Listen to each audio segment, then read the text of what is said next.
नमस्कार दोस्तों, आप सभी का स्वागत है आपके अपने YouTube channel information bye Sonu Baghel में। तो दोस्तों आज मैं आपको इस वीडियो में बताने वाला हूं यूपी टेट के ऑनलाइन फॉर्म के बारे में। तो दोस्तों यूपी टीईटी के ऑनलाइन फॉर्म स्टार्ट हो गए हैं। यदि आप भी टीचर के लिए यूपी टेट का ऑनलाइन फॉर्म भरना चाहते हैं तो आपको सबसे पहले सरकारी रिजल्ट .com की ऑफिशियल वेबसाइट पर आ जाना है। यहाँ पर आपको ऑनलाइन अप्लाई स्टार्ट डेट 27 मार्च 2026 देखने को मिलेगी। इसकी लास्ट डेट 26 अप्रैल 2026 है और इसकी पेमेंट की लास्ट डेट 26 अप्रैल 2026 है। करेक्शन डेट 1 मई 2026 है। एग्ज़ाम डेट 2, 3, 4 जुलाई 2026 यहाँ पर होने वाली है और एग्ज़ाम सिटी डिटेल आपको 22 जून 2026 को देखने को मिलेगी। अब बात करते हैं इसके एडमिट कार्ड की। तो दोस्तों इसके एडमिट कार्ड 30 जून 2026 से अवेलेबल हो जाएंगे। आप अपना एडमिट कार्ड निकाल सकते हैं। इसकी minimum age, maximum age, total post यहाँ पर आपको देखने को नहीं मिलेंगी। अब बात करते हैं इसकी फॉर्म फ़ी के बारे में। तो दोस्तों जनरल EWS OBC के लिए 1000 रुपये फ़ीस रखी है। SC ST के लिए 500 रुपये, EWS के लिए 500 रुपये यहाँ पर फ़ीस रखी है। टेट प्राइमरी टीचर क्लास 1 से 5वीं के लिए आपको यहाँ पर क्वालिफिकेशन यानी एलिजिबिलिटी देखने को मिलेगी और कक्षा 6 यानी क्लास 6 से 8वीं तक भी यहाँ पर आपको एलिजिबिलिटी क्राइटेरिया देखने को मिलेगा। तो दोस्तों इसके आवेदन करने के लिए आपको स्क्रॉल करके नीचे आना है। यहाँ पर आपको अप्लाई ऑनलाइन लिंक के सामने क्लिक हर का ऑप्शन देखने को मिलेगा। आपको इसी पर क्लिक करना है। जैसे ही क्लिक करेंगे तो UPE-SSC पोर्टल ओपन हो जाएगा। अब आपको अपना OTR रजिस्ट्रेशन करना है यदि आप न्यू कैंडिडेट हैं तो दोस्तों OTR रजिस्ट्रेशन करने के लिए OTR ID वाले ऑप्शन पर क्लिक करना है। क्लिक करने के बाद रजिस्ट्रेशन फॉर्म यहाँ पर ओपन हो जाएगा। तो सबसे पहले आपको अपनी पर्सनल डिटेल यहाँ पर फिल करनी है 10th की मार्कशीट के अनुसार। सबसे पहले आपको अपना फुल नेम यहाँ पर फिल करना है। इसके बाद री एंटर फुल नेम आपको फिल करना है। अब आपको आपके फादर्स नेम को फिल करना है। इसके बाद आपको री एंटर फादर्स नेम करना है। अब आपको मदर्स नेम यहाँ पर फिल करना है। इसके बाद री एंटर मदर्स नेम करना है। इसके बाद आपको डेट ऑफ बर्थ फिल करनी है, re enter date of birth fill करनी है। इसके बाद जेंडर को फिल करना है, कंफर्म जेंडर को यहाँ पर सिलेक्ट कर लेना है। तो दोस्तों ये सारी जानकारी आपको आपकी 10th की मार्कशीट के अनुसार यहाँ पर फिल करनी है। ये सारी जानकारी फिल करने के बाद अब आपको कॉन्टैक्ट एंड आइडेंटिटी वाले ऑप्शन पर आ जाना है। यहाँ पर Aadhaar card, driving licence, PAN card आपको 3 ऑप्शन देखने को मिलेंगे। तो आपको आधार कार्ड को सिलेक्ट कर लेना है। इसके बाद इस चेक बॉक्स पर राइट क्लिक कर देना है। आपको अपना 12 डिजिट का आधार नंबर यहाँ पर फिल करना है। इसके बाद आपको वेरीफाई आधार OTP वाले बटन पर क्लिक कर देना है। तो दोस्तों आपके आधार कार्ड में मोबाइल नंबर लिंक होना ज़रूरी है क्योंकि वेरीफाई करने के लिए आपके आधार कार्ड में जो भी मोबाइल नंबर लिंक होगा उस पर OTP आएगा। उस OTP से आप यहाँ पर आधार की डिटेल वेरीफाई कर सकते हैं। इसके बाद आपको मोबाइल नंबर दर्ज करना है और सेंड OTP पर क्लिक कर देना है। इसके बाद आपको ईमेल ID दर्ज करना है और सेंड OTP पर क्लिक कर देना है। ये तीनों चीज़ें वेरीफाई करने के बाद आपका यहाँ पर लाइव फ़ोटो का ऑप्शन ओपन हो जाएगा। यहाँ पर लाइव फ़ोटो आइडेंटिटी वेरिफिकेशन वाले ऑप्शन में जैसे ही आप ये सारी जानकारी यहाँ पर वेरीफाई कर लेते हैं यानी फिल कर लेते हैं तो आपका लाइव फ़ोटो कैप्चर करने का ऑप्शन यहाँ पर ओपन हो जाएगा। यदि आपके पास वेब कैमरा है या लैपटॉप है तो आप लैपटॉप या वेब कैमरे से अपना लाइव फ़ोटो कैप्चर कर सकते हैं। यदि आपके पास लैपटॉप या वेब कैमरा नहीं है तो आप अपने मोबाइल से ही यहाँ पर लाइव फ़ोटो कैप्चर कर सकते हैं। लाइव फ़ोटो कैप्चर करने के लिए जनरेट वेरिफिकेशन QR कोड वाले ऑप्शन पर आपको क्लिक करना है। तो यहाँ पर आपका QR कोड जनरेट हो जाएगा। अब आपको अपने मोबाइल से इस QR कोड को स्कैन कर लेना है।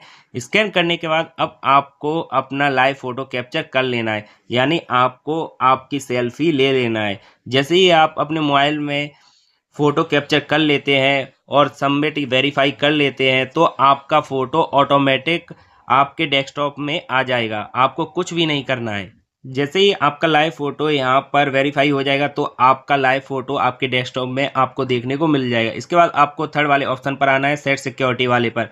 तो दोस्तों आपको अपना यहाँ पर पासवर्ड बना लेना है। आपको अपना पासवर्ड ABCD लेटर @ और नंबरिंग वाला बना लेना है। इसके बाद आपको कंफर्म पासवर्ड में आपको अपना पासवर्ड फिल करना है जो आपने क्रिएट पासवर्ड में फिल किया था। सेम पासवर्ड आपको कंफर्म पासवर्ड में फिल करना है। पासवर्ड फिल करने के बाद अब आपको नीचे अकाउंट रिकवरी सिक्योरिटी क्वेश्चन को सिलेक्ट करना है। इसमें आपको first school, favourite book, mother maiden name and childhood nick name ये ऑप्शन देखने को मिलेंगे। तो आपको अपने अकॉर्डिंग यहाँ पर सिक्योरिटी क्वेश्चन को सिलेक्ट कर लेना है। इसके बाद जो आपने ऑप्शन सिलेक्ट किया है उसका आंसर यहाँ पर आपको फिल करना है। इसके बाद इस कैप्चा को फिल करना है और रजिस्टर एंड प्रोसीड नेक्स्ट वाले बटन पर आपको क्लिक कर देना है। इसके बाद आपका नेक्स्ट पेज ओपन हो जाएगा। नेक्स्ट पेज में आपको आपकी पर्सनल डिटेल देखने को मिलेगी जो आपने फिल की थी, आपका नाम, father's name, mother's name, date of birth और जेंडर। इसके बाद आपको आपका आधार लिंक मोबाइल नंबर यहाँ पर दर्ज करना है। तो दोस्तों आपको एप्लीकेशन स्टेप 5 स्टेप में ये कंप्लीट करना होगा। फर्स्ट स्टेप में आपको पर्सनल डिटेल, दूसरी स्टेप में एड्रेस, तीसरी में एकेडमिक क्वालिफिकेशन, चौथी में आपको ट्विंस डिटेल, पांचवी में अपलोड डॉक्यूमेंट्स। इसके बाद आपका प्रीव्यू एंड सबमिट ऑप्शन देखने को मिल जाएगा। तो दोस्तों अब आपको यहाँ पर आधार लिंक्ड मोबाइल नंबर दर्ज करना है। जो मोबाइल नंबर आपके आधार कार्ड से लिंक है वो मोबाइल नंबर आपको यहाँ पर दर्ज करना है। इसके बाद आपको नेशनैलिटी में कुछ भी नहीं करना है। मैरिटल स्टेटस को आपको सिलेक्ट करना है, अनमैरिड, मैरिड, विडो, डिवोर्स। इसके बाद आपको प्लेस ऑफ बर्थ स्टेट को सिलेक्ट करना है। तो दोस्तों आप किस स्टेट में जन्मे हैं उस स्टेट के नेम को आपको यहाँ पर सिलेक्ट कर लेना है। इसके बाद आपको विजिबल आइडेंटिफिकेशन मार्क आपको यहाँ पर दर्ज करना है। आपकी बॉडी पर कहीं भी चोट का निशान, तिल का निशान या जलने का निशान जो भी है वो आपको यहाँ पर आइडेंटिफिकेशन मार्क में दर्ज कर देना है, फिल कर देना है। फिल करने के बाद आपको नीचे कैटेगरी एंड स्पेशल रिजर्वेशन का ऑप्शन देखने को मिलेगा। आपको रिजर्वेशन कैटेगरी वाले ऑप्शन पर आ जाना है। यहाँ पर आपको आपकी कैटेगरी को सिलेक्ट करना है। आपकी कौन सी कैटेगरी है, general, OBC, SC, ST, EWS, वो आपको यहाँ पर सिलेक्ट कर लेना है। हम यहाँ पर ओबीसी कैंडिडेट का फॉर्म फिल कर रहे हैं तो ओबीसी को सिलेक्ट करेंगे। इसके बाद ओबीसी लेयर स्टेटस आपको देखने को मिलेगा। क्रीमी लेयर, तो दोस्तों क्रीमी लेयर और नॉन क्रीमी लेयर में क्या अंतर है? तो क्रीमी लेयर जिनकी आय 8 लाख से ज़्यादा है वो जनरल कैटेगरी में माने जाएंगे और नॉन क्रीमी लेयर जिनकी आय 8 लाख से कम है। इसके बाद आपको अपना जाति प्रमाण पत्र यानी कास्ट सर्टिफिकेट का नंबर यहाँ पर फिल करना है। इसके बाद आपको कास्ट सर्टिफिकेट इशू डेट यहाँ पर फिल करनी है, कब आपका कास्ट सर्टिफिकेट बना था। इसके बाद आपका कास्ट सर्टिफिकेट किसने ऑथराइज किया था, तहसीलदार, एसडीएम, उसका नाम आपको यहाँ पर दर्ज करना है। इसके बाद स्टेट ऑफ इशूइंग, किस स्टेट से आपका कास्ट सर्टिफिकेट इशू हुआ था यानी बना था, उस स्टेट के नेम को आपको यहाँ पर फिल करना है। स्टेट के नेम को फिल करने के बाद अब आपको नीचे डिसेबल्ड का ऑप्शन देखने को मिलेगा। इसमें ऑटोमेटिक नो रहेगा। यदि आप डिसेबल्ड है तो आप इसमें यस कर सकते हैं। जैसे ही आप इस ऑप्शन में यस करते हैं तो आपको यहाँ पर जानकारी फिल करनी होगी। तो दोस्तों यहाँ पर क्या जानकारी फिल करनी होगी, जो भी आप डिसेबल्ड हैं उस डिसेबलिटी को आपको यहाँ पर सिलेक्ट कर लेना है, उस टाइप को। तो दोस्तों यदि नहीं है तो नो को सिलेक्ट रहने देना है। इसके बाद आपको एक ऑप्शन देखने को मिलेगा स्पेशल रिजर्वेशन। इसमें आपको डिपार्टमेंट एक्स आर्मी सर्विस है तो आप इसमें से सिलेक्ट कर सकते हैं, यदि नहीं है तो नन को सिलेक्ट कर सकते हैं। इसके बाद आपको सीकिंग एज रिलैक्सन ऑप्शन देखने को मिलेगा। यदि आप एज रिलैक्सन में छूट लेना चाहते हैं तो आपको यस कर देना है। इसके बाद एज रिलैक्सन कैटेगरी आपको इसमें से सिलेक्ट कर लेना है, एससी, एसटी, ओबीसी जो भी आपकी कैटेगरी है। इसके बाद आपको सेव एंड नेक्स्ट स्टेप वाले बटन पर क्लिक कर देना है, जिससे आपकी नेक्स्ट स्टेप यहाँ पर ओपन हो जाएगी। तो दोस्तों यहाँ पर नेक्स्ट स्टेप एड्रेस डिटेल हमारी ओपन हो गई है। इसके बाद आपको परमानेंट एड्रेस और कोरस्पोंडेंस एड्रेस फिल करना है। यदि सेम है तो आपको इस चेक बॉक्स पर क्लिक करके इस परमानेंट एड्रेस को कोरस्पोंड एड्रेस में फिल कर लेना है। इसके बाद आपको सेव एड्रेस एंड नेक्स्ट वाले बटन पर क्लिक कर देना है। तो दोस्तों जैसे ही आप सेव एंड नेक्स्ट वाले बटन पर क्लिक करेंगे तो आपका तीसरा ऑप्शन एकेडमिक क्वालिफिकेशन का यहाँ पर ओपन हो जाएगा। तो दोस्तों अब आपको आपकी एकेडमिक क्वालिफिकेशन की डिटेल यहाँ पर फिल करनी है। तो दोस्तों आपने एकेडमिक क्वालिफिकेशन में क्या क्या किया है, कौन कौन सी क्लास आपने पास की है, वो आपको यहाँ पर फिल करनी है, उसकी जानकारी दर्ज करनी है। तो दोस्तों एग्ज़ाम लेवल पर आपको 10th हाई स्कूल को सिलेक्ट कर लेना है। इसके बाद आपको बोर्ड यूनिवर्सिटी का नाम यहाँ पर फिल करना है। तो दोस्तों आपने किस बोर्ड से 10th पास आउट किया है उस बोर्ड के नेम को आपको यहाँ पर फिल करना है। MP board, UP board, CBSE board, आपका जो भी बोर्ड है 10th क्लास का, उस बोर्ड के नेम को आपको यहाँ पर फिल करना है। इसके बाद आपको 10th क्लास के सब्जेक्ट के नेम यहाँ पर दर्ज करने हैं। 10th क्लास में आपके कौन कौन से सब्जेक्ट रहे हैं, उन सब्जेक्ट के नेम को आपको एक एक करके सब्जेक्ट वाले बॉक्स में फिल करना है। सब्जेक्ट फिल करने के बाद आपको अब नीचे पासिंग ईयर का ऑप्शन देखने को मिलेगा।